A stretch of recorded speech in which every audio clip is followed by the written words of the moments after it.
Jérôme Commandeur est à Cannes avec Michel Drucker, avec Laurent Ruquier, des rendez-vous que vous retrouverez tout à l'heure sur l'antenne d'Europe 1. Jérôme, vous êtes déjà debout à Cannes, ce qui est une performance à 7h56, il faut bien le signaler. Bonjour. J'ai la politesse de ne pas faire ce billet depuis mon lit. Voilà, Mais quoi, depuis la salle de bain alors depuis... Non, le pas micro du dans tout. son lit surtout. Non, je suis dans le studio du Majestic. Ah, très bien. Il y a du monde? Bah non, je suis tout seul. Oui, c'est ça. -10. Qu'est-ce que tu veux que je te C'est dise? ce qui me semblait, oui. Jérôme, c'est le premier grand voyage du président Hollande aux États-Unis et vous allez nous en parler ce matin. Et oui, hier après-midi, le président Hollande s'est envolé pour Washington où il doit rencontrer Barack Obama. Alors il est vrai qu'après Berlin et les tailleurs Camif d'Angela Merkel mardi, le voyage à la Maison-Blanche représente un vrai bol d'air.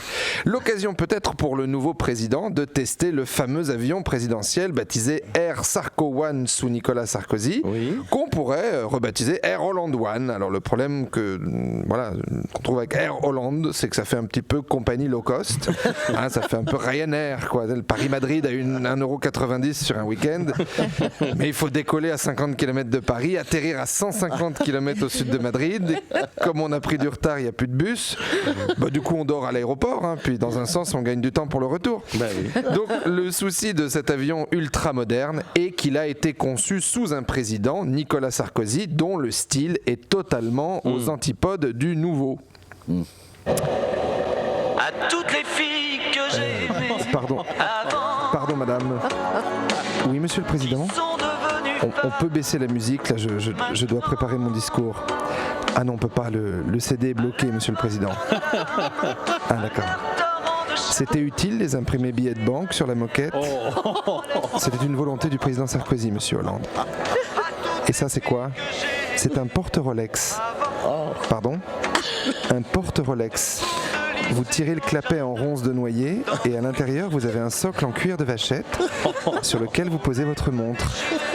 C'est un petit gadget particulièrement apprécié par monsieur Balkany. Comme sa Rolex pesait 800 grammes, ça lui donnait des problèmes de circulation au bras gauche. Qu'est-ce qui se passe? Vous inquiétez pas, c'est la foudre. Oh non. Ça va pas recommencer. Ah, la vache. Et ça c'est quoi? C'est un coupe-cigare en or massif de chez Cartier, fabriqué spécialement pour l'avion. Il y en a 2 dans le monde comme ça, ici et dans l'avion du colonel Kadhafi.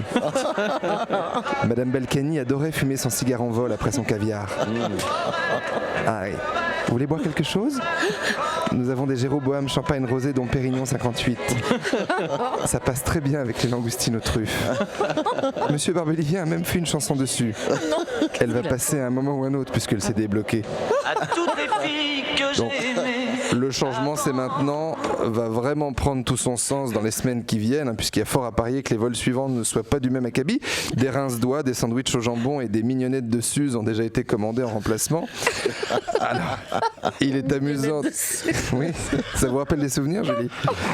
Il est amusant de constater le télescopage d'infos dans l'actualité. François Hollande arrive aux États-Unis le jour où Facebook, le célèbre réseau social américain de Mark Zuckerberg, est introduit en bourse, ce qui le valorise à près de 100 milliards de dollars. On se souvient de Will Smith perdant sa moustache au JT de Laurent Delahousse en apprenant que nous serions taxés à 75%. Donc, pas de rencontre Hollande-Zuckerberg prévue pour le moment. Merci beaucoup Jérôme, bravo. Attention, vous avez une petite tache de vodka tonique là sur votre t-shirt, faites gaffe. Oui, moi je vais vous envoyer un contrôle fiscal, vous allez m'en faire malin. Merci Jérôme, on vous retrouve avec Michel Drucker tout à l'heure 10h30 sur Europe 1, faites entrer l'invité.